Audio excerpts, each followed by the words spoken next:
Tonet, anong favorite mong film na shoot sa Baguio? Yung horror. Alin? Halik sa Sakaling hangin? maging tayo.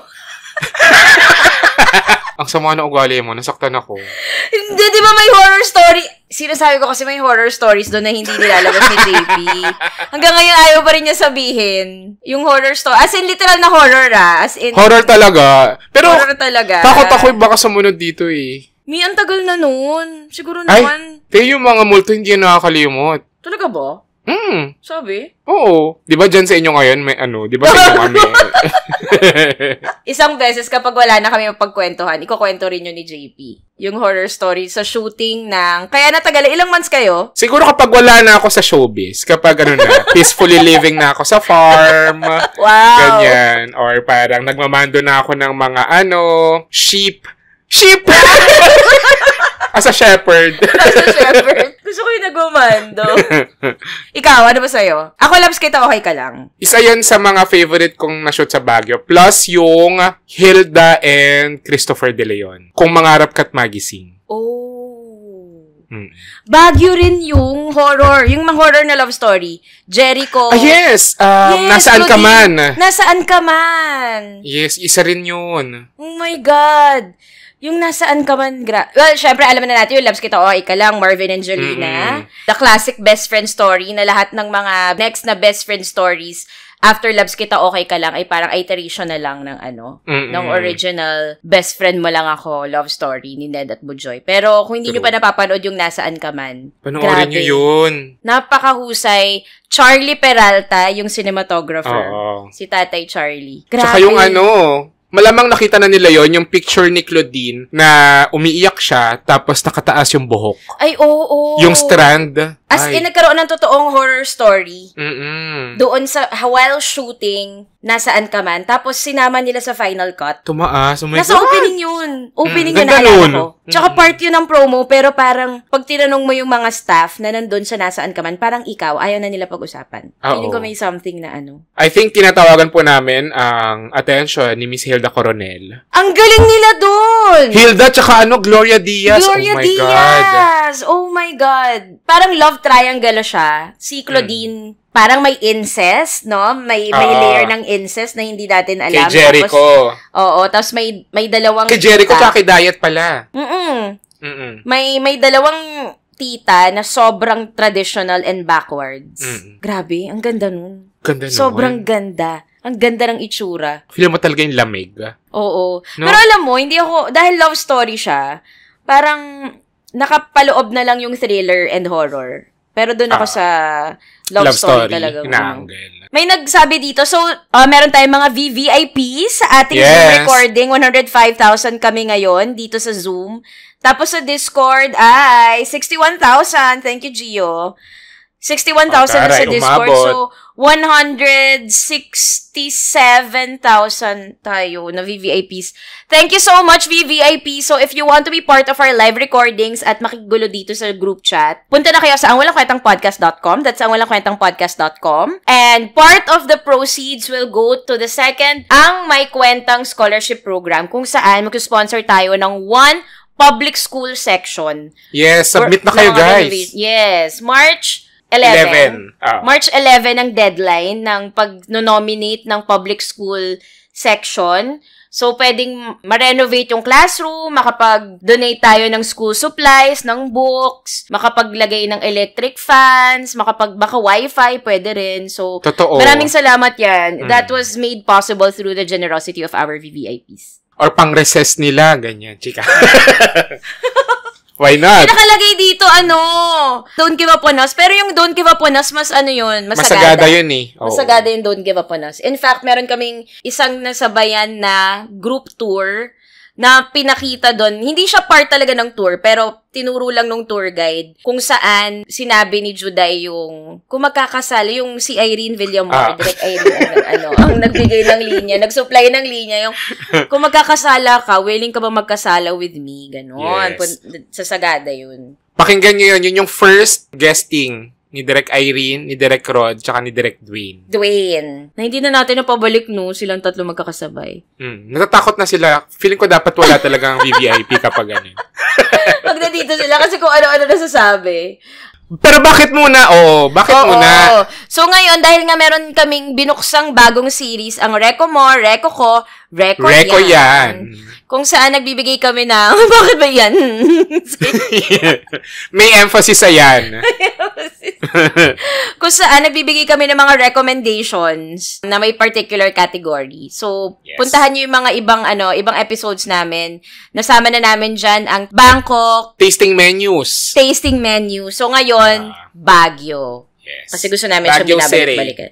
Baguio City. Okay. Sige, pakilala na muna tayo. Ako, sobrang gusto ko talagang pinupuntahan yung Baguio. Kahit dati pa. Pero actually, ang daming mga tao, di ba, nung bata, nakakapunta na ng Baguio. Nag-horseback riding? Oo. Ako, after college pa lang yata ako nakapunta talaga ng Baguio. Nung may muwang na ako. Parang. Ay, baka magalit yung nanay tsaka tatay ko. Parang nadala naman. Hindi mo naalala. Na hindi ko lang naalala. Pero anyway, yung sariling sikap ko after college na. Kaya, sobrang nagustuhan ko yung experience doon. Kaya, ginawa ko siyang setting.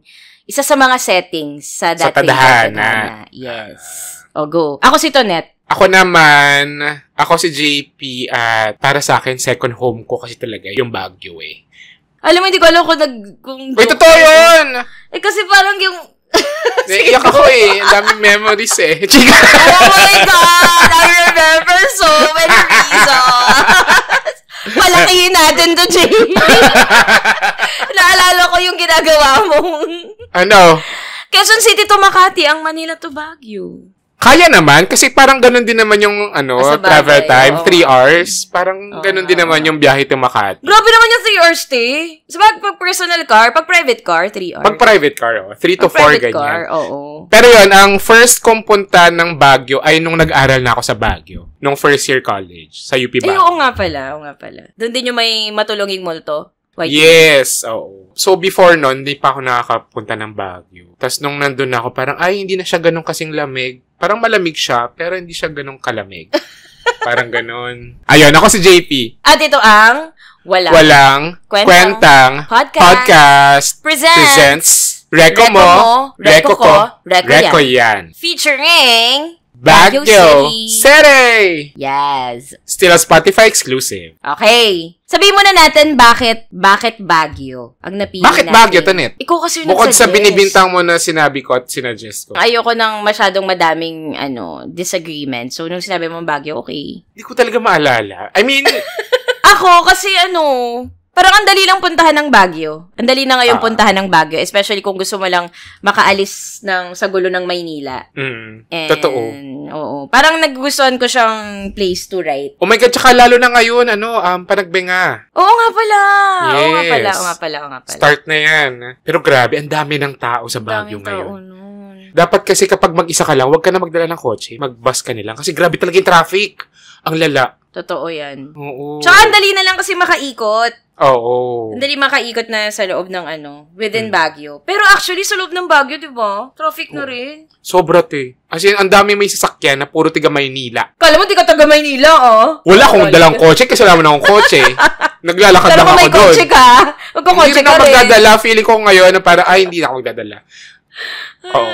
Magiging mabuti akong turista doon. Ganon. Sige.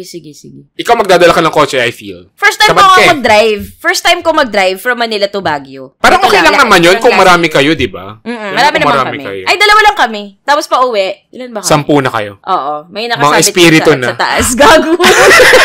Pero diba, ang saya makaalis. Parang may feeling ka na, parang Tagaytay siguro. Nakaalis ka ng Maynila. Actually, yung Tagaytay, sa sobrang traffic papunta dun, parang sana nag-Baguio ka na lang. Grabe rin yung traffic sa Tagaytay, no? Parang yung Tagaytay, 3 hours. Oo. Ang Baguio ngayon yun. Pag private car, kayang 3 hours. Pero yung mga bus, like Victory, Joy Bus, kaya na yun mga 5. 4 hours. 4 and 30 minutes. 4 hours and 30 minutes. Yung isa kong punta. Tinignan ko yung posting ko nun. Anyway. Sige. Ikaw, bakit? Ako palang nagsasabi. Ang alin? Ano nga yun? Bakit Baguio? Ang pinili nating Feeling ko, kasi yung Baguio parang popular siya na tourist destination. Pero, I think kakaunti lang marami yung mga pinupuntahan, yung mga usual, mga Mines View, Burnham, ganyan, o kaya SM. Cafe by the Ruins. Cafe by the Ruins. Yes. Pero ngayon kasi ang dami ng mga bago na worth visiting. Yes. Na mga restaurants, coffee shops. Update natin ang listahan nila. Yes. So, kumbaga wala na yung mga dito, Mines View, wala na yung Strawberry Farm, wala na yung Cafe by the Ruins. Naglipat na ng pwesto simula nung nasunog. Nung nasunog yung original branch. Yes. G, Hindi ko ba iba tayong pareho? Ikaw muna gusto mo? sige. Alam ko rin una mo. Walaan ko. Ano? Rebel. Oo, kasi sobrang favorite ko talaga yung Rebel, kasi papunta na siyang stockholder, si JP. Malapit na. Malapit na. Di ba naalala mo, tinanong ko yung staff doon kung sila. Anong tawag doon? Yung franchise? Hindi, yung kunwari coffee shop tapos magpapabenta ka ng mga croissant from them. Anong tawag doon? Consign? Consign, oh. Yes. Pero sabi, hindi po eh. Pero sobrang love tsaka favorite ko talaga yung Rebel. Parang na-discover ko siya 2022.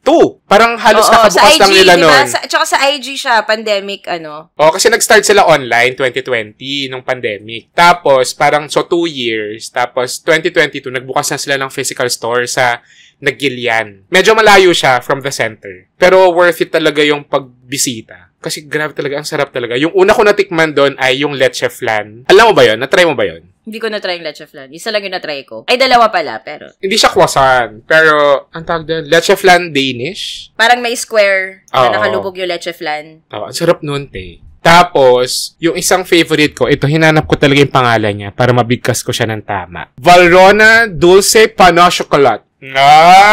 Spell mo. Ano yun? Chocolate? Oo, pero ano siya. So, croissant. Anong klaseng Parang chocolate lang. Basta chocolate eh. Pero hindi siya masakit. Hindi tulad nung nasa pangalan. Bakit nga? Anong ibig sabihin nun? Pan o chocolate? Pang chocolate lang. Ha? Baka mali yun. Pero yan. So, yung Rebel, yung may-ari nun, hindi sila professional bakers. As in, iba't ibang profession. Doctor, salesman, ganyan. Ooh. Tapos, parang may isang beses nun, nandun yung isang owner, si Danica. Tapos, kinakausap niya yung mga tao doon, yung mga customers. Talaga. Hindi ko naabutan yung mga owner. Disclaimer nga lang pala, guys. Yung mga ibabanggitin namin dito, hindi to sponsored, We just really love them. We just really want to, not to gatekeep. And support local businesses. Yes, true. Tama lang kaka-SM nyo. Chika. Pero why not, no? Kung gusto nila tayong bigyan, yung Rebel, after the episode na to. I mean, after at Rebel Bakehouse, diba? Fina-follow nyo naman ako sa Instagram. Iba ka naman. Tsaka meron sila ngayon, sa Greenbelt 3, meron silang pop-up doon, parang Yardstick and Rebel. Ay, wow!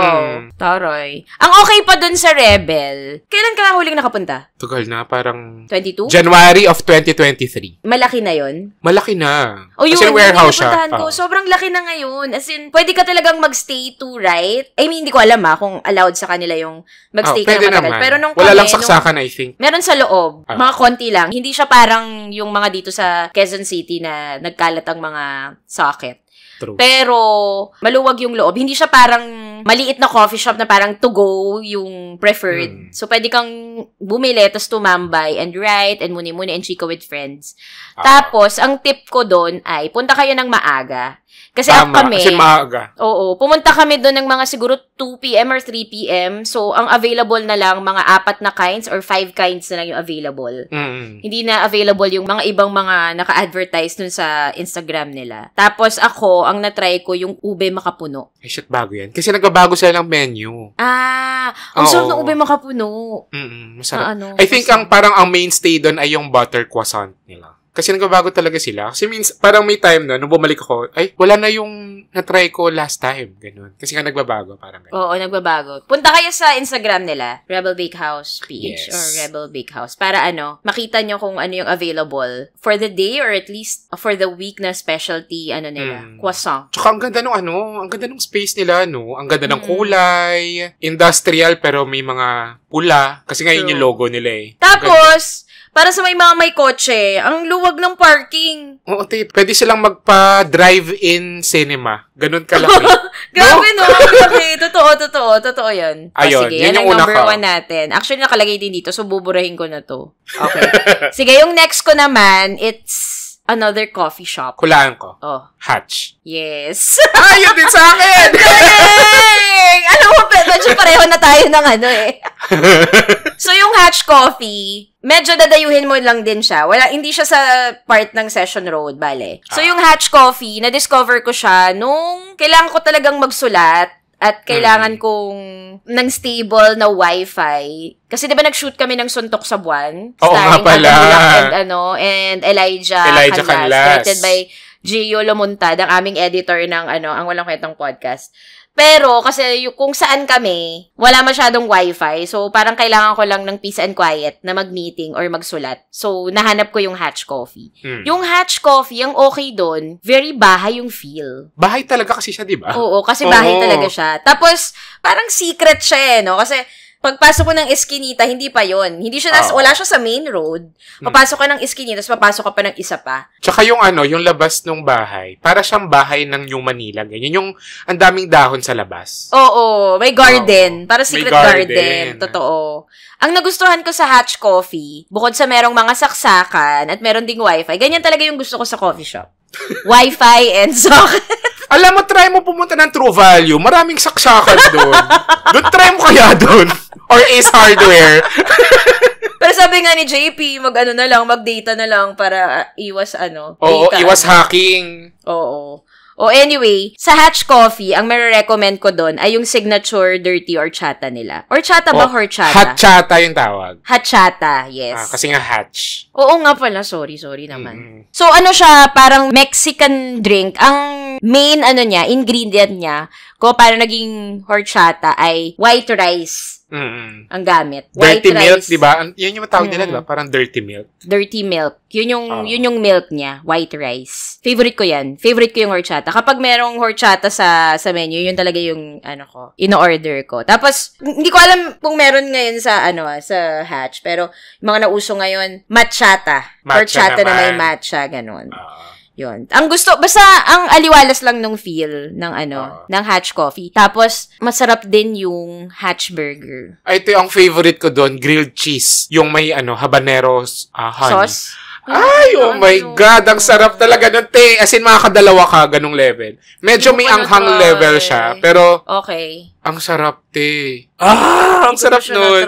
Grilled cheese. Bakit mo try yung grilled cheese? Kasi feeling ko di ako mabubusog. Kasi cheese lang, walang meat. Di ka, i-side dish mo ng kanin. Ay. Di ba? Pero meron na rin silang all-day breakfast. Meron na rin. Silang all-day breakfast. Pero, lagi kong tinatry doon yung, Hatch Burger. Sa Instagram nila, recommended nila na mag-reserve.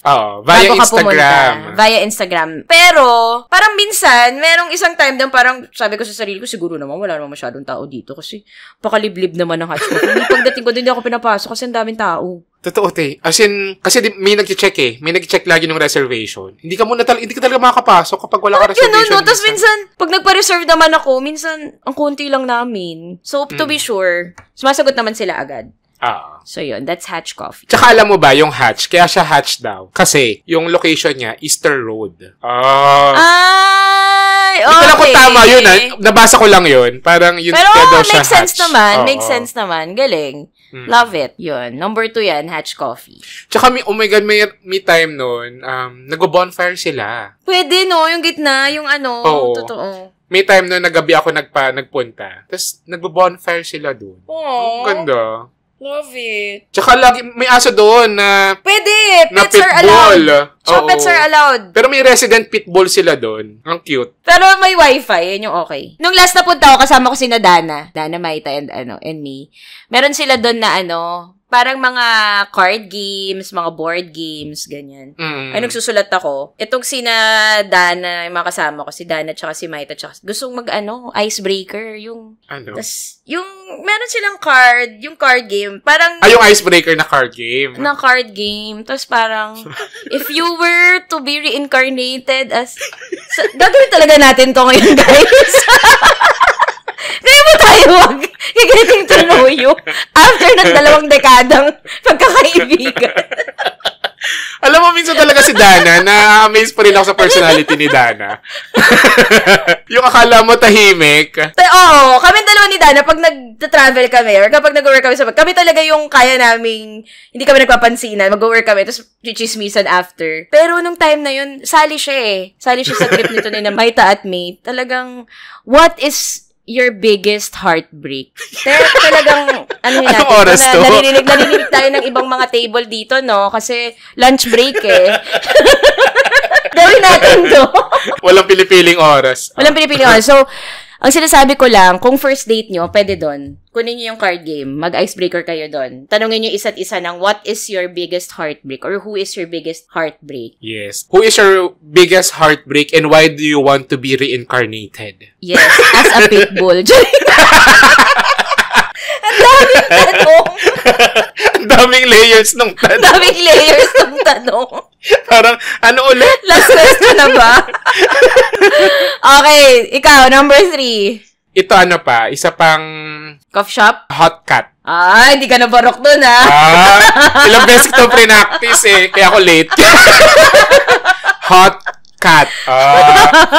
So, yung so, doon sa Upper Session Road, yung hill station, nandun yung Mount Cloud dati. Okay, yes. Yung Mount Cloud, lumipat na siya. Ganun pa rin yung setting, parang bahay, ganyan. Tapos, parang I think may NGO office din dun na parang for kids. Nakalimutan ko yung pangalan. Tapos, sa baba nun, andun yung hot cat. Ang hirap naman kasi, hot cat. Hot cat. Ayun, tama. Yung NGO na yan for kids, kay Gabe Mercado yun. Oh, okay. Yun yung main office nila? I think, Parang yun yung office. Tapos, parang bago ka makarating doon sa office nila, parang andun yung pwesto ng hot cat, yung coffee shop. Tapos, siya, parang yung counter, nasa loob siya ng bahay, ganyan. Tapos yung mga tables, nasa labas. Tapos ang view mo, mga pine trees, ganyan. Ay, ang saya. Hindi ko pa na-try. Hot cat. Mainit na pusa. Alam namin! Ito naman. Kasi hot cat. Hot cat. Ganyan. Yun yung next mo? Yun ba yung next mo? Hindi, nag-side ka lang? Pwedeng yun na yung next ko. Kasi ang dami ko pang coffee shop dito. Sige. Konti lang yung coffee shop. Sige, at least alam ko na next time. Basta, umorder sila ng brewed coffee doon. Tapos lalo na kapag umuulan. Tapos yung, masarap talaga yung kape. Yung kape yung talaga nila. Masarap yung kape. Magkakaibigan yan actually, Hot Cat, Hatch, tsaka Rebel. And I think Yardstick din ata. Hindi ako sure. Sure, pero magkakaibigan mamaya, hindi! El Union pala. Yan, El Union, yung sa La Union. Actually, meron ako napanood na interview. Hindi pala siya El Union. It's El Union. Sino sabi? Sa interview, yung owners. It's El Union. Nung napakinggan ko yung interview na yun, napanood ko yung interview, sabi niyang El Union, parang, oh my God! Union! Parang, all my life! El Union, okay. Bakit Union? Anyway, nagulat lang ako. Today I learned. Okay, sige. Ako naman, after mga coffee, siguro time na para maglasing. Hulaan ko. Ano? Baguio Craft? Hindi. Ano yan? Meron akong isa-share na bago. Craft 1945. may nag-chat dito, Spade. Alam mo ba yung Spade? Tugs-tugs yun. Talaga ba, guys? Si Tonet pupunta sa tugs-tugs para uminom. Guys, hindi yung sinasabi ko hindi yung parang inuman nyo, Ano pangalan? Craft 1945. Craft na beer. 1945. Craft 1945. Ang specialty niya ay flavored beers. Tapos, parang malayo din siya, dadayuhin mo siya. Pero, ang sarap ng beer. Ang okay sa kanya, wako kung gano'n din sa iba, pero ang okay sa kanya, pwede kang humingi muna ng sample ng beer before you order. Oo. Parang yung mga, di ba mga craft beers, di ba parang ganun ba talaga? Sorry. Pwede kang humingi. Hindi kasi ako beer para person. Para matry mo na. Di ako beer person. Anyway, so ang sobrang nagustuhan ko, raspberry ba to? Strawberry beer and ube. Ube? Ube, me. Ang sarap ng ube. As in, ang galing. Nagalingan me. Yung strawberry beer, masarap talaga siya. Siya yung, go-to ko. Lahat naman ng parang, lahat kasi nagawa na ng Baguio pag strawberry. Na-try mo na yung strawberry bagoong. Strawberry bagoong. Ang sarap ng strawberry bagoong. Parang nung una, sabi ko, paano yun? Diba? Sarap ng strawberry bagoong, in fairness. Anyway, try nyo yung strawberry beer, tsaka ube beer. Tapos ang okay lang yung ambience. Okay lang. Parang ang crowd niya, older crowd or old souls. Hindi ako pwede doon. Di mong bagay. Pero, bet ko yung feel, bet ko yung ambience, and bet ko yung beer. Yung food, carry lang. Di ko masyadong bet yung food. So, baka pag pumunta kayo doon, nakakain na kayo dapat. Para doon na lang kayo magiinuman. So, yun. Tama, sabi ni Tony Gonzalez, medyo maingay sa Baguio Craft. Kasi minsan may live band. May band din naman minsan sa Pero, lang, acoustic guitar. Oo. Ang lakas nung medyo maingay. O, diba? Tapos sabihin mo, hindi ka pag matanda. Yan yung sign ng matanda. Yung, ang ingay. Nasa inuman, maingay. Wow! Parang dati naman, diba? Hindi naman yung reklamo. Oo. Nung nagkita-kita tayo ni Naro nung isang, last week ba yun? Last week. Yung ingay na ingay talaga ako doon sa isa natin pinunta. Ang tanda ng comment. Ang ingay. Pwede bang pahinaan? Ay! Aabot ko sa pahinaan mo Bonus dili ka. Ayun. Tuwan-tuwa ko katawa. Si Gio, kasama namin siya nung order kami dun sa yung IPA. Di ba IPA? Order siya ng IPA. Parang alam ko na yung pupunta na kwento. Anyway, go. Order siya ng IPA. Tapos hindi niya alam. Tapos, pagdating niya sa table namin, anong i-order yung ganyan? Try niyo yung ube. Ako, order ng strawberry. Ikaw, Gian, more ng ipa. At least, alam na yung IPA. Tama ba? Baka akala pa niya galing sa bigas yun, no? Oo. Ito, meron lang akong, ano ba tawag dito? Grammar lesson. Ano yun? Yung IPA, hindi pala siya acronym ang tawag. Yung IPA. Ang tawag doon, initialism. Kapag pinopronounce mo siya based on per letter. That's initialism. Okay. So, IPA, ano pa ba? DENR, ganon. ABBA. Instead na DENR, ganyan. DOTC, imbes sa .C, ganyan. Tapos, kapag ipopronounce mo siya as spelled, for example, AIDS, ang tawag doon ay acronym. Wow! Ang galing naman ito, Net! Thank you so much! I'm so proud na kaibigan kita! Alam nyo, i-keep nyo talaga tong information na to para kapag sumali kayo sa Jeopardy. Ang galing! Tapos, ang category is acronym. Sabi ko, ito na to! Ito na to! Akin to! So, ibig sabihin yung IPA, hindi siya acronym. It's, initialism. Initialism. Okay. Alam mo kung saan ko yan nakuha? Meron ako isang nakasama na hindi ko naman masyadong ka-close. Tapos nagkukwento ako, tapos sinabi ko yung acronym yun. Tapos parang kinorekt ako. Sino yan? Pangalan mo? Nakalimutan ko na. Basta, hindi mo na siya friend? Hindi ko siya maalala. Feeling ko parang isang convention, ganyan. Tapos nagkukwento ko, tapos parang, actually, it's called, initialism. It's not acronym. So, yung mga parang AIDS, that's acronym kasi you pronounce it, okay, good to know. Tapos, nagalit ka, tapos chinek mo agad. Tama ba yung sinabi? Sinabi niya. Dali hold that thought Okay, tama pala. Di sige, ikaw na matalino. Kaya ito, nagamit ko na. Sabi ko na nga, parang, babalik to sa akin. Nagamit ko. Ikaw pa nakagamit. Thank you. Ang walang sa'yo pa napunta yung credit. Yes, so AWKP is acronym. Walang natutuwa. Pero diba, ang galing. Tuwa ako doon. Initialism. And acronym. Parang pwede rin siyang term kapag kunwari, ikaw yung laging nauuna sa mga bagay-bagay. Diba? Huh? Ay, initiative. Ay,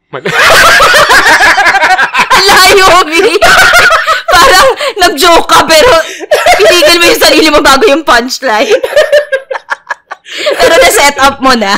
Kaya dapat yung mga jokes in-workshop muna Okay. Alam nyo na, pag sumali kayo ng pag ang game ka na ba, ganyan. Who Wants to Be a Millionaire? Or The Weakest Link, ganyan. The Weakest Link. Oh my God, alam mo ba, meron akong memory ng The Weakest Link na talagang hindi talaga, as in, core memory ko siya. Oh. May napanood ako isang episode na yung natanggal ay nanay. Kasi siya yung weakest link. Tapos awang-awa ako. Ang pangalan niya ay Cynthia. Hindi ko talaga yung makakalimutan. Paano namin gagamitin tong impormasyon na ito? Wala lang, sharing. Para sa sharing part tayo. Sharing part? Hindi yata nila alam yung weakest link eh. Hindi nyo alam yung weakest link. Pero basta game show siya, guys. Tapos, as a group, magtatanggal kayo ng weakest link. Kumbaga yung pinaka-bobo. Oo, hosted by Edo Manzano. Tapos awang-awa talaga ako noon kay Nanay Cynthia kasi siya yung natanggal. Tinanggal, oh my God talaga. So, umpisa pa lang? Oo. Maawain talaga si JP. Ayoko talaga ng mga talaga. Kaya galit ako sa mga Aris. Baka gusto mong ipabalik ko yung pinabura mo dun sa episode ni Miss Ara. Kasi kung di nyo natatandaan. Hoy, ang kapal na mukha mo, may pina-edit out ka din. Kasi pina-edit out mo yung sa'yo. Siyempre, ang akin din. O, diba? Nagkaroon ka ng na parang realization na parang, nga, parang hindi nga bagay. Hindi, kasi kung nandun yung sa'kin, tas wala yung sa'yo, di parang, ano ba yung bida-bida si Tonet? Parang sanay naman na sila. Wow! Game, balik na tayo. Ikaw next. Ito, yung sa akin, yung next ko na. So, after nyong kumain, uminom ng kape, makipag-inuman, I think it's time to relax. Oh my God, alam ko na yan. Ano? North Haven Spa. Oo. North Haven Spa! Paano ba yung tanong? North Haven Spa, nasa dating Coltadana yan. Ganun nakatagal yung North Haven Spa. Oo. Una, alala mo yung kinuwento ko na ano ko? Alin? Na, ang tawag doon, oo, yung... basta naalala ko na yung kwento na yun. Hindi ko natapos dito, di ba? Oo, doon yun. Yung isa doon. Ha? Sa North Haven Spa. Oo. Kasi tulog ka ng tulog kung saan-saan, te. Kasi ang sarap ng masahe. Bangungot! Yung binangungot ako. Yung akala ko, sabi Sleep paralysis. Sleep paralysis, oo. Doon yung isa. Sa North Haven Spa. Pero yun yung measure ko ng siguro sobrang ang sarap ng masahe. Kapag binabangungot ako. So, hindi ko alam kung gugustuhin ko ba masarap yung masahe. Or doon mo lang na-experience yun? Hindi. Sa iba pa. So hindi lang dahil sa nasa Baguio? Hindi dahil nasa Baguio. Pero yun, ang laki kong pinapagawa doon, yung Baguio Bliss Package. Alam mo ba yun? Hindi. Yun yung pinakamatagal, 3 hours yun, te. Lamog na lamog ka naman. Hindi, yun? Ang gagawin sa'yo, so massage, body scrub, facial, foot spa, foot massage, tas ibababad yung paa mo sa kandila. Anong tawag doon? Paraffin wax. Paraffin wax. Paraffin wax. E-wax. Nakaganti ka na, Vincent. Ayun. So, 4 ba yun? Basta, syempre, mauna yung foot massage. Pwede ka rin namang pwede mong paggawa foot massage tapos facial. Pero, parang ang ginagawa ko madalas doon, hindi ko na ina-avail yung facial. Pinapadagdag ko na lang yung oras sa massage. Oh. Tapos, I think nasa yun, 1.5 ba? Or... Ang mura! Uy, baka mamaya hindi na yung 1.5 tapos magreklamo sila pagdating sabi po nung JP Habak, 1.5 lang to Huwag kayong 1.5 nga! Talaga? Oo. Baguio Bliss Package. Treatment time, 3 hours. 1.5. Baka nagbago na sila ng presyo. Pero syempre, malaki dapat yung ibibigay mo na tip dun sa therapist mo kasi ang daming gagawin sa'yo. Mm-mm. Oh my God, may time nun. So, parang, ang ginagawa kasi madalas, yung North Haven Spa, last ko talaga siya sa itinerary. Parang bago ko bumaba ng Maynila. Yun yung gagawin ko. Tapos, nag-brown out. habang nagbabalaw ako kasi galing akong body scrub. Oh my God, nakakatakot yun. Sabi ko, oh my God, as in, hindi ko makita yung towel. Oh my God. Tapos,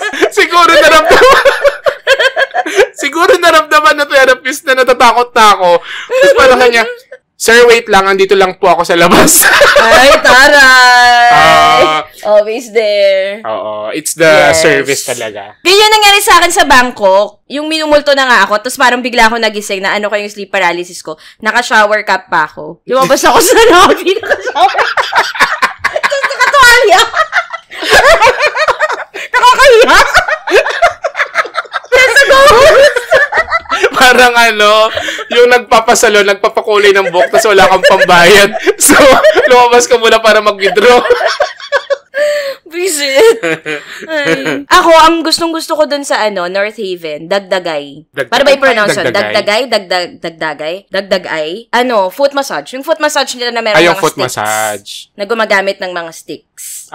Sobrang sarap. Hindi ko pa natry ata eh. Yun yung favorite ko. Mula noon hanggang ngayon. Wow. Pero ang pwede nilang gawin, kasi dalawa yung branch ng North Haven. Yung isa doon sa may upper... ba? Oo, yung isa sa may upper session, kung nasan yung Hill Station. Yung isa sa Avellino Road or Street. Medyo malayo siya. Tanungin natin si Paolo Avellino. Kasi taga-Baga si Yes. Si Pao. Alam mo, may tinuro sa akin yan si Pao before na na Speakeasy. Sa Baguio? Sa Baguio. Pinuntahan mo? I'm sure hindi. Pinuntahan namin. Malapit siya sa may Baguio Craft. Nakalimutan ko yung pangalan eh. Walang kwenta yung pagkakashare mo, no? Hindi ko kasi yun na-prepare. Alam mo, puso kaming puntahan na, na Speakeasy dito. Ano pong pangalan? Hindi ko rin alam yung pangalan eh, pero okay. Oh my God. So, sabihin nyo na lang yung sinabi ko na Speakeasy. Kapag pumunta kayo doon malapit sa Baguio Craft, hanapin nyo na lang. Kasi pag tanong-tanong nyo, saan po dito yung sinabi ni Direct JP? Na Direct JP na sinadjust ni Paolo Avellino. Alam na nila yun agad. Okay, ako, next ko. Japanese restaurant in Baguio. Natry mo na to? Anong pangalan? Chaya. Hindi ko pa yan natatry. Oh my God, di mo ba natatry? Hindi. Ang sarap sa Chaya. Isa siyang Japanese restaurant na dati maliit lang siya. So ngayon, dahil ang dami ng kumakain, tapos kailangan mo magpa-reserve, pero minsan di ka na nila ma-honor. Kasi nga, in-extend na nila. Yung kakapunta namin this year lang, in-extend na nila yung yung Chaya. Ang sarap. Saan ang to? Sarap. Hindi ko, wait. Ano ba yan? Magre-reco, tapos hindi naman kompleto. Sorry. At least pangalan ng resto, alam ko. 72 Legarda Road. Sa Legarda lang, okay. Malapit lang ba yun? Malapit lang yun, parang halos nasa center lang. Masarap. Masarap dun. Tapos, ang recommendation ko, guys, ay magpa-reserve talaga kayo bago pumunta. Kailangan daw magpa-reserve. Oo. Mura? Oo, relatively mura siya for a Japanese restaurant. May sushi, may sashimi, yung mga unin. Ang sarap, ang fresh. Ayun lang. Sarap sa Chaya. You should try it. Ito pag medyo nakaluwag-luwag na feel, yung Chaya. Kasi parang yung dating niya, syempre pa rin, Baguio, parang bahay din yung feel eh. Pero pagpasok mo, para siyang bahay ng tita mong mayaman sa Baguio. Parang ganun. Ay, hindi ako makarelate dun. Wala akong tita mong mayaman. Pero ganun yung feel. Ano yun yung ganung feel, diba? Ayun. Mary Grace daw. Hindi naman ganun. Medyo na yun eh. Medyo Maynila. Basta... Ayun, yun lang. Parang like ko nga rin nakikita yun sa Instagram. Oo. Sarap din siya. Ito naman, sikat to sa Baguio talaga. Ano siya? Try ko hulaan. Sikat siya sa cake nila. Viscose? Yes. Oh. May restaurant kasi sila sa May Session Road. Tapos, so yun nga, ang sikat sa kanila kasi talaga yung strawberry shortcake. Strawberry shortcake, yes. Pero, kung bet nyo mag-dinner, i-try nyo sa Viscose. Try nyo yung fried chicken, tsaka umorder kayo ng iced tea.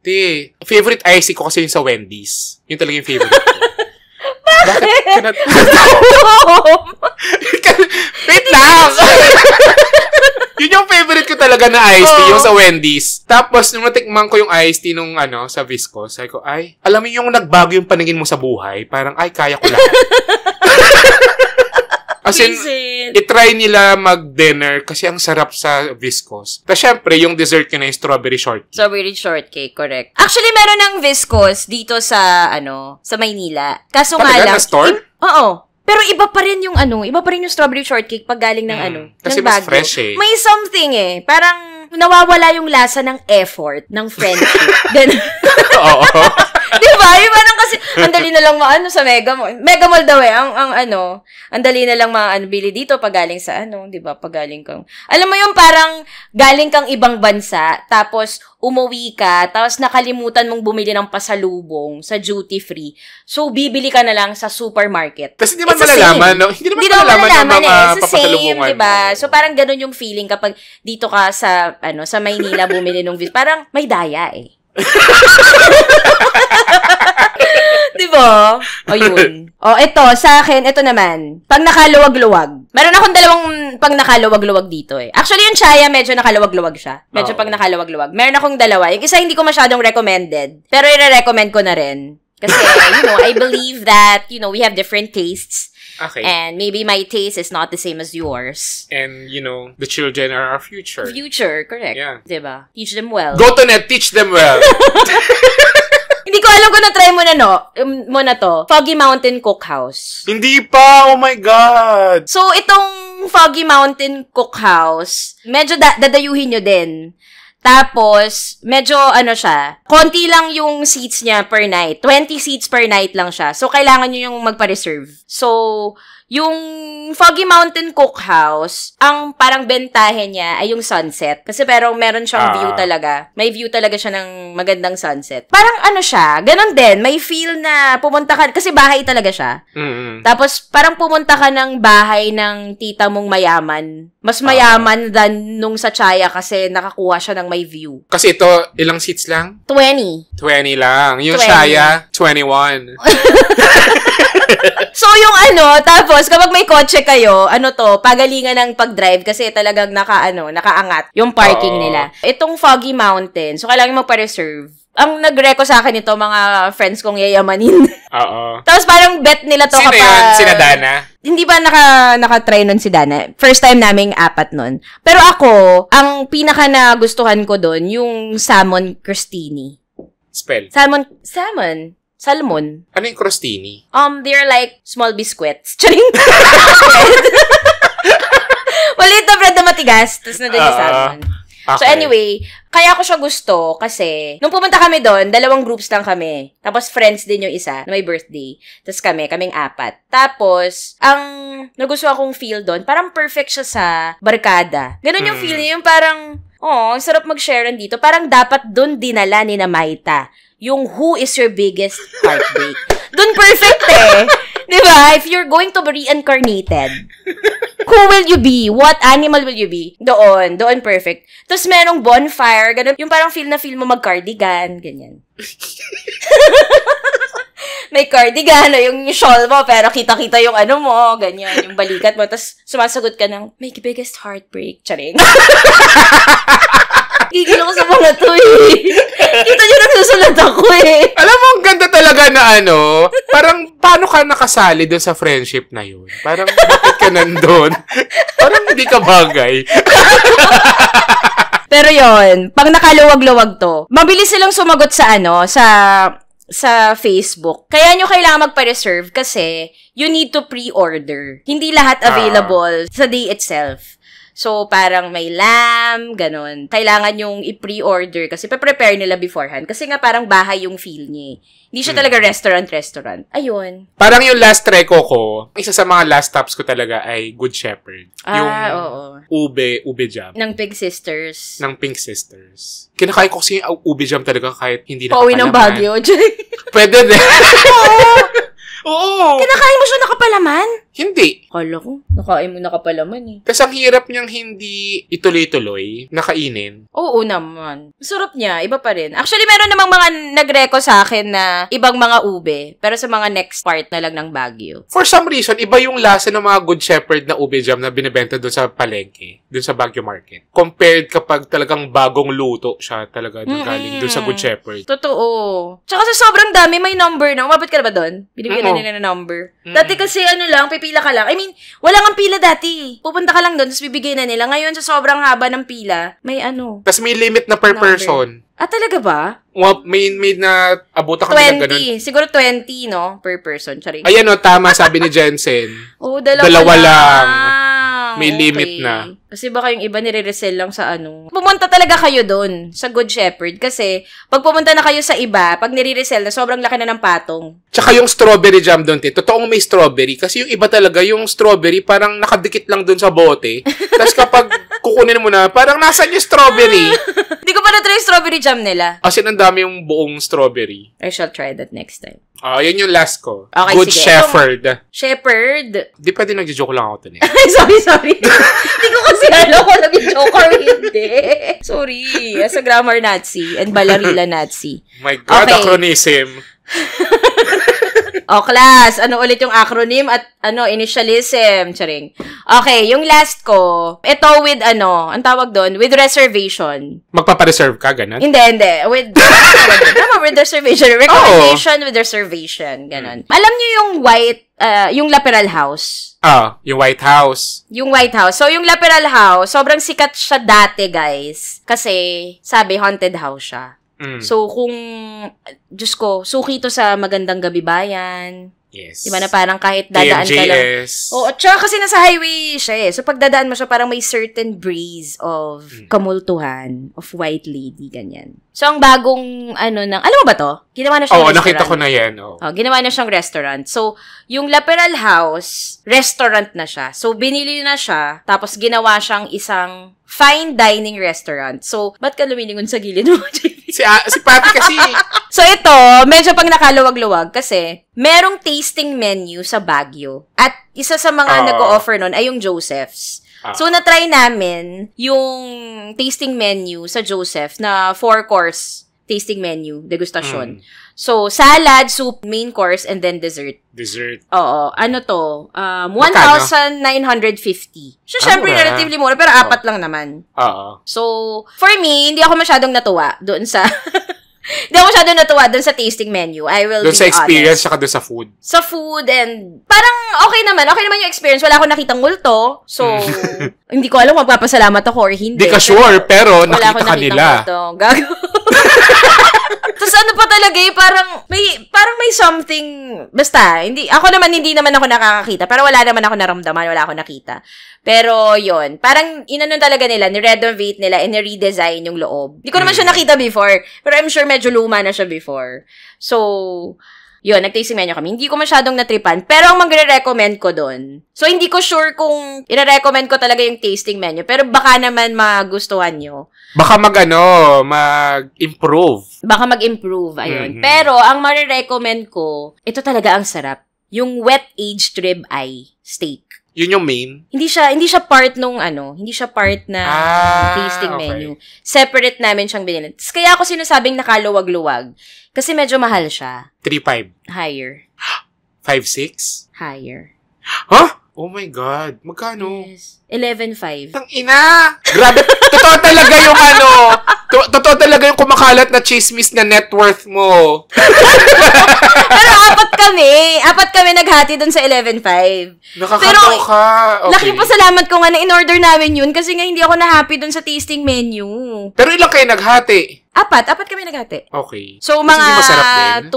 Masarap. Ang sarap nung Yun yung masarap. Yung wet aged rib eye steak. Actually, meron pa doon. Meron pang isa na yun yung isang sana in the future, yung Joseph's. Parang sabihin nila na meron palang pwedeng i-pre-order. Kasi hindi nasabi sa amin na yun yung bestseller daw nila. Pero, pagpunta namin doon, bestseller daw yun. Tapos gusto namin orderin. Sabi, ay, sorry po, the day before po dapat yun order. Bestseller, pero kakabukas lang. Totoo, may mga ganun. Di ba kaka-open nyo lang 2 weeks ago? Charing. Pero anyway, yun yung masarap. So, may feel siya ng kaaltahan. Kung gusto nyong mag-splurge. At least merong ganong... Oh my God, 11. May ganong feel. 11.5. Pero nabusog ka? Nabusog kung sa nabusog. Tapos, ayun, very accommodating naman. Merong side na staff sa'yo. Tapos yun. Kaso nga lang, hindi nila na-reserve yung dessert namin. So, iba yung dessert na binigay sa amin. Parang ganun. Pero shit. Okay. So, ganong service. Oh my God. Pero, sana mag-improve sila. Pero, ang masasabi ko, sobrang sarap ng wet aged rib eye. Okay kami. Mabait yung service. Mabait yung service staff. Wala akong masabi. Pero baka... Walang masabi? Pero ang dami mo nang nasabi. Pero 15 minutes na to. Sabi kasi nila, parang ang daming customer. Ang daming customer. Pero wala naman kami nakikita. Charing, hindi. Meron customer talaga. Customer. Pero takot ako, kasi yung papunta sa banyo, parang gusto ko magpasama. Okay naman. Never pa akong pumasok ever doon. Kahit dati pa. Pero yun, itry nyo. So, may eerie feel siya. Actually, hindi siya eerie. Yung eerie feel niya, galing sa sarili mo. Kasi alam mo kung ano siya dati. Alam mong meron. Pero ginawa niya yung best niya na hindi niya mapa-feel na dati siyang Laperal House na haunted house. Kasi parang yung Buddha ba to sa Timog? Oo, Diyos ko. Pero, nilagyan nila na madaming ilaw. Tapos, nung pumunta kami, Christmas season pa. So, yung mga Christmas decors, ganyan. Tapos, may mga painting sila. Alam mong mamahalin yung, parang kilala may mga gumawa ng sculptures, ganyan yung mga painting. So, alam mo, may kinapupuntahan naman yung yung presyo. Pero yung tasting menu, mura. Ang mura yung 4 courses, mura, 150. Wala pang 2K. Ayun. Ang pwede nilang gawin, kapag kunwari namulubi na sila, kaka-tasting menu, pwede sila mag-good taste, di ba? O kaya, may isa pa eh. Ano yung good taste? Di ko pa siya na-try. Oh my God! Si Tonet talaga. sabi dito, Tonet Hadaone never beating the humble allegations. Good. Baka na-try ko na. Ang mura dun, te. Tsaka masarap, tsaka dami. May isa pa. Ayun, Central Park. Mga Chinese food. Talaga, okay. Kasi kung wala na silang pera, yun, Good Taste, Central Park, ganyan. Kasi ang dami. Meron pa pala. Sige, next time ko yung isa. May share akong sobrang sarap na Korean barbecue na Anli. Nako, next time. Kasi Samgyupsal? Samgyup. Parang napuntahan ko ata yan. Yung Pearl? Oo, Pearl. O, tama. Tama, Pearl? Oo. Pero, may nagbago na sila ng pangalan. Pearl Jam? Ano? Nagbago na sila ng pangalan, tapos, inisip namin, shit, bakit kaya nagbago? Bakit hindi na Pearl ang pangalan? Kasi nakalagay parang, formerly Pearl. Kasi nasa signage, yung formerly Pearl? Nakalagay. Ay, baka nagkaroon ng problema yan sa mga ownership, ganyan. Baka. Inisip ko parang, naghiwalay ba sila? Posible. Parang ito, kunwari, AWKP, formerly, ang walang kwentang podcast. Shit, what's happening? Nakakainis. Teka, Pero masarap yun. Masarap yung Yun, it's the same, May gadang dami pa. Patch Cafe. Ang dami. Arcas Yard. Di ko pa na-try Arcas Yard. Masarap ng carrot cake doon. Pero ang layo. Malayo talaga. Yung dating stineya namin malapit sa Arcas. Pero bakit may days na sarado sila? Meron. Yung Patch Cafe, lang yun. Baba lang yun ng SM. Malakas ang wifi masarap doon. Masarap yung kape o yung ambience? Saan? Ganda yung ambience. Sa Patch. Masarap kape. Masarap yung food. In fairness. Okay. Tsaka, oh my God, oh my can, na ang may-ari asawa ni Pao Orendain, yes, diba? Totoo. Para sa mga vegetarian. True. Ano na yan? Institusyon na yan. Institusyon. Sana damihan nyo na yung serving, oh my can. Kulang eh. Okay, gawa tayo ng part 2. Oo. Punta na lang tayo ulit para madagdagan pa natin yung Yes. Okay na? Parang nagutom ako. Doon sa mga nirecommend ulit namin, hindi po ito sponsored po. So, gusto lang namin mag-support ng mga SMEs. SME is an example of acronym. SME, small and medium entrepreneurs. Go. Yes. So, hindi to sponsored episode. Pero, kung maisipan ng Rebel na sponsor tayo, Nagchaya. Yes, okay lang po kung mag-breakfast, lunch, dinner ng croissant everyday. Everyday talaga. Everyday. Doon sa gasoline station sa tabi. Tapos naging French na ako, no? Oui. Ay, sorry, mali. SME, Small and Medium Enterprise, Entrepreneuring sabi ko. Thank you, EJD. Entrepreneur? Same lang naman. Banana. Sabi ko. Watermelon. Ayan. So, sa mga brands dyan, baka naman you like to partner with us. Open ang mga SME. So, di ba yung Love It? SME yan. Love It. Totoo. Thank you, Love It. We love it. Yes. Ayan, baka naman you like to partner with us, feel free to email us at angwalangkwentangpodcast@gmail.com. And if you like this episode and podcast, please follow us on Spotify, click the follow button and also the bell button. Kung gusto nyo ma-notify kayo tuwing bago kaming lapag, tapos kung meron kayong mga sariling recommendations na gusto nyong itry namin sa susunod na punta namin sa Baguio, mention us on X, Instagram, and TikTok using the hashtag angwalangkwentangpodcast, official IG namin @AWKPstuffs, official TikTok namin @angwalangkwentangpodcast. Ako Tonet Hadaone. Ako naman @JP Habak sa Instagram. Meron din kaming ang Walang Kwentang Podcast after Podcast Chican, kung saan pwede rin kayo mag-share ng mga ng mga reco nyo sa Baguio City, mga hindi pa napupuntahan, mga dapat ma-discover. Huwag nyo nang i-gatekeep yan. Oo, share nyo sa mga ka-eme. Share natin. We release a new episode every Monday and Thursday. And maraming salamat ulit sa ating VVIPs. 115,000 na tayo dito sa Zoom. Hindi natin namalayan.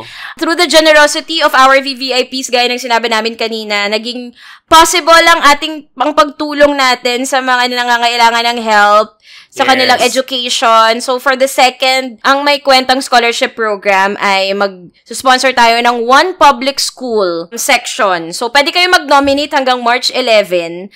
Tapos, pipili tayo dyan ng isa na sponsoran natin ng mga school supplies, renovate natin yung room, tapos, ang balak namin ay yung mga ka-MS na may time at gusto nilang pupuntahan natin sila para ma-meet natin yung mga kids. Mga yan siguro, mga September, ganyan. Medyo matagal na preparation to, kaya March 11 na agad yung deadline. Kasi nga, kung meron kayong kakilala na gustong mag-donate, kung hindi sapat feeling nila, may matutulong pa silang iba aside from being a VVIP, email nyo kami sa angwalangkwentangpodcast@gmail.com kung meron kayong mga pwedeng in-kind. Pwedeng in-kind. Kunyari, mga pintura or mga books, mga ganyan. Dos por dos, ganyan. Pero, mga shoes. Ang hirap nun, yung mga... Correct. So, itong mga tayong mga nandito sa Zoom at sa Discord, dahil mga VVIPs kayo, kahit na nakikitawa kayo sa amin, kahit mga palautos kayo, thank you for your generosity dahil yung nabibigay, yung pang-subscribe nyo ay part of that will go to the second, ang May Kwentang Scholarship Program. Thank you po. Thanks, guys. Thanks, guys, and see you in Baguio. I'll see you Baguio kahit masakit. Chika. Hindi ka na ba nakabalik ulit? Hindi na. Huwag na natin dito pag-usapan kasi nagagalit pa rin ako eh. Chika. Oh my God, naalala ko lang, ihabol natin. May isang VVIP, si Cal, na tiga Baguio. Meron siyang parang co-working space. Ay, talaga? Oo. I'm sure di mo naman maalala yung pangalan. Meron ba ditong nakakaalala? Sina Gio, ganyan. Alam niyo ba yung pangalan ng co-working space ni Cal? Ang hirap nun pagtatanungin nila dun Business! Ayan! Tama? Okay. Oo, tama. Kasi nung time na naghahanap ako ng co-working space dun sa Baguio, si Cal yung nag-suggest ng mga places na pwede. Congrats naman, Cal. Business in Baguio. Isa sa mga businesses ng isa sa mga ka-MS natin. VVIPs na tambay sa Discord. Ayan, tapat daw ng SLU yun. B as in bubuyog. Business. Oh, ganda. Thank you, guys. Thanks, guys. Business.ngo sa IG. Thank you, Gio. Ayun. Yeah. Thanks, Thank you, guys. See you. Bye. Bye.